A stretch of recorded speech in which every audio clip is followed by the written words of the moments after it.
চট্টগ্রামে বন্যায় ভেসে যাওয়া মানুষের পাশে দাঁড়ালেন জামাতের আমির ডক্টর শফিকুর রহমান।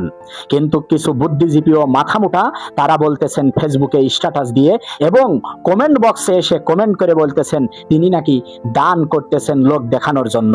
আরে ভাই, আমার কথা হলো এই বিপদের সময় ডক্টর শফিকুর রহমান যে মানুষের পাশে দাঁড়িয়েছেন, 10 জন মানুষকে উপকার করতেছেন, এটাই তো বড় কথা। তোমার যদি এই দৃশ্যটা এতই ঘুরপাক খায় তাহলে তুমি দান করো না কেন? অন্তত লোক দেখানোর জন্য হলেও তো 10 জন মানুষকে উপকার করতে পারো। তুমি বরংস তার পক্ষে থাকবা কিনা বিপক্ষে ষড়যন্ত্র শুরু করে দিয়েছো। আরে ভাই, তোমাদের এত মাথা টাটাই কেন? বোঝা গেল সর্বপ্রথম জামাতের আমির ডক্টর শফিকুর রহমান বিপদে মুসিবতে মানুষের পাশে দাঁড়ায়, এই কারণে তোমাদের সহ্য হয় না। সহ্য না হলেও ডক্টর শফিকুর রহমান শুধু চট্টগ্রাম নয়, মুসিবতের সময় পুরো বাংলাদেশের মানুষের পাশে দাঁড়িয়েছিল, দাঁড়াচ্ছে, দাঁড়াবে ইনশাল্লাহ। তোমাদের সমস্যা থাকলে পারলে কিছু করো।